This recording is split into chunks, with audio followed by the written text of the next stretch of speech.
He wasn't trying to beat the system, and he wasn't chasing profit, influence, or status, because none of that mattered once pressure started to build beneath the surface of everyday life. He simply didn't want to drown in something everyone else kept pretending was normal, stable, and harmless. When the economy slowed down, most people didn't panic loudly or dramatically. They panicked quietly, in ways that looked responsible on the outside. They worked more hours, accepted more obligations, took more loans, and convinced themselves that the situation was temporary, manageable, and under control. They told themselves recovery would arrive before consequences did, and that patience was the same thing as strategy. He stopped pretending everything was fine long before others admitted something was wrong, not because he was smarter, but because he was paying attention to pressure instead of headlines. This is not a story about motorcycles, speed, or freedom on the open road. It's a story about timing, about debt, and about what happens when the rules of the world change quietly, without announcements, warnings, or permission. Years before anything truly breaks, life often feels predictable and safe. Not because it actually is, but because nothing has challenged its structure yet. Prices make sense, routines form naturally, and people slowly build their decisions around the assumption that tomorrow will look almost exactly like yesterday. Credit becomes invisible because it blends into daily life, and long-term obligations feel lighter when income feels stable and uninterrupted. Most people don't describe this period as risky. They describe it as balanced, reasonable, and under control. But stability created by easy conditions is fragile by design, because it depends entirely on those conditions remaining unchanged. The system never warns people when this phase is ending. It doesn't announce danger or ring alarms. It simply removes support gradually, tightens tolerance quietly, and waits to see who notices the pressure before it becomes unavoidable. Debt rarely feels dangerous at the moment it is taken, especially when everyone around you is doing the same thing and being rewarded for it.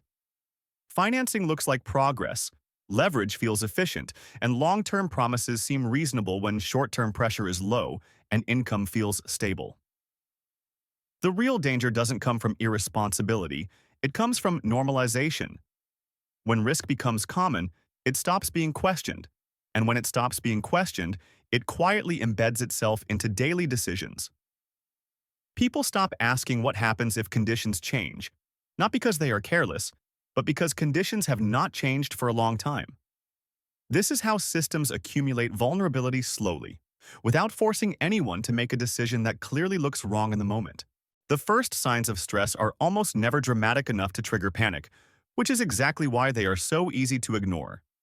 Rates move slightly upward, prices stay stubborn, and small inconveniences begin appearing in places people usually don't pay attention to. Monthly payments start to feel heavier, not because they suddenly exploded, but because everything else in life stopped getting easier at the same time. This phase confuses people because nothing looks broken on the surface, yet something feels tighter underneath, like the system is quietly removing comfort without telling anyone. When pressure appears, the most common reaction is to protect comfort rather than structure, because comfort feels immediate and structure feels abstract. People borrow to maintain lifestyles, delay decisions that feel unpleasant, and assume improvement will arrive before consequences accumulate. This response looks responsible on the surface, because it avoids sudden disruption and preserves routine. But it also quietly increases exposure at the worst possible moment, locking people into commitments that become harder to escape as conditions tighten. What feels like patience often becomes dependency disguised as optimism. Most people interpret this stage as temporary discomfort or bad timing, so they wait, assuming the pressure will fade on its own. But this is often the moment when the structure changes, not the mood. Access becomes slightly harder, tolerance becomes lower, and small mistakes start costing more than they used to. When people treat this as just a rough period, they keep their exposure exactly the same while the environment becomes less forgiving. And that is how many end up trapped without ever noticing the moment when flexibility disappeared. He reacted differently, not because he could see the future or predict how bad things would get, but because he focused on constraints instead of optimism. While others tried to preserve the appearance of stability, he paid attention to what reduced his freedom and what increased his dependence on conditions he could not control. Instead of expanding commitments, he reduced them. And instead of chasing certainty, he created margin for error. These choices did not look impressive or bold, but they quietly changed his position while everyone else stayed exposed. Over time, obligations harden and flexibility disappears, not through a single dramatic event, but through many small choices that seem reasonable in isolation. Options narrow, slowly, and people don't notice the loss of freedom because it happens gradually. By the time the risk becomes obvious, most exits are already gone. This is why financial stress feels sudden to those inside it, even though the process that created it unfolded quietly over months or years, without forcing anyone to make a clearly wrong decision. This is where the story stops being personal and starts reflecting a pattern that repeats across every financial cycle, regardless of country, industry, or time period. Individual experiences may look different on the surface, but the structure underneath remains almost identical. Debt feels harmless when conditions are easy, access is wide, and mistakes are forgiven. Low interest rates turn leverage into opportunity, encouraging expansion and long-term promises. But when conditions tighten, the same leverage begins to behave very differently, transforming from a tool into a source of constant pressure that limits movement and choice. He sold what did not produce value, kept what preserved mobility, and avoided promises that locked his future into a single outcome. None of this felt urgent at the time, and that is why most people ignored similar signals. From the outside, his decisions looked conservative and unnecessary, but internally, they reduced pressure and restored flexibility. While others waited for clarity from the system, he adjusted his exposure quietly before adjustment became unavoidable. When money tightens, economic systems rarely collapse in dramatic or obvious ways, because collapse would force immediate reaction and accountability. Instead, they compress quietly. Access becomes more selective, tolerance disappears, and requirements slowly increase across every layer of daily life.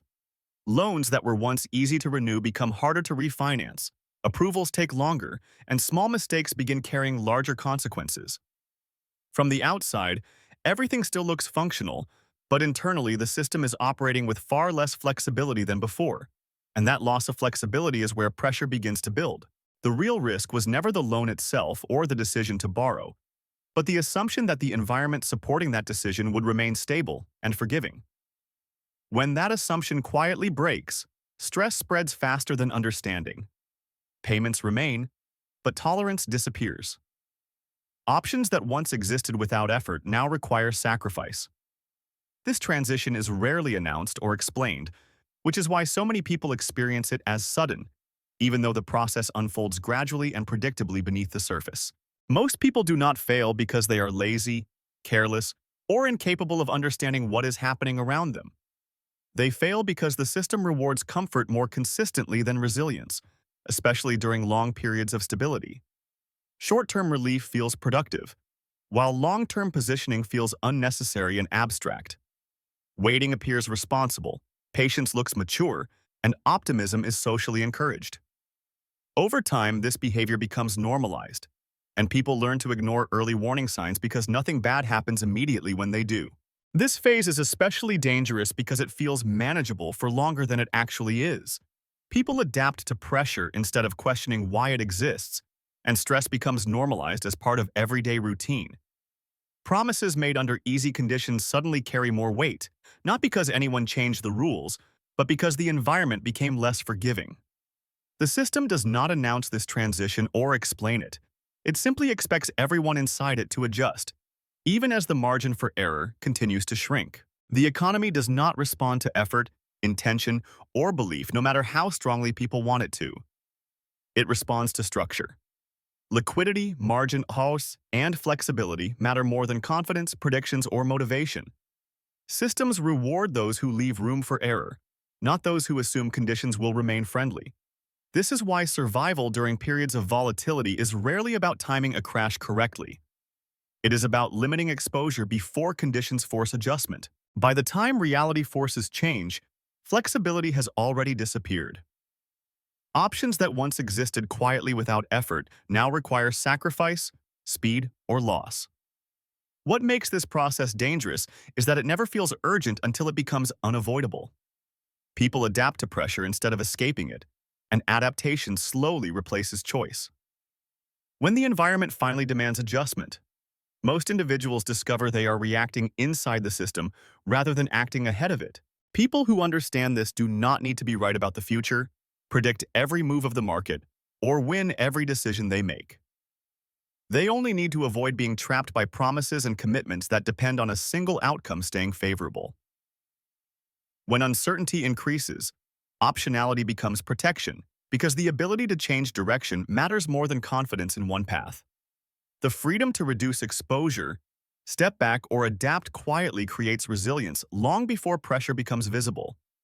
In finance, flexibility is rarely celebrated during good times, but it becomes the most valuable asset when conditions tighten and others have already given it up. He didn't beat the system, and he didn't escape the cycle that defines modern economies. He simply adjusted his position early enough for it to matter. When volatility arrived, he was not protected by luck, intelligence, or prediction. He was simply not standing where the pressure was strongest. That difference is easy to overlook, but it defines the line between loss and survival in every financial transition. Most people never notice the moment when standing still becomes the most dangerous choice.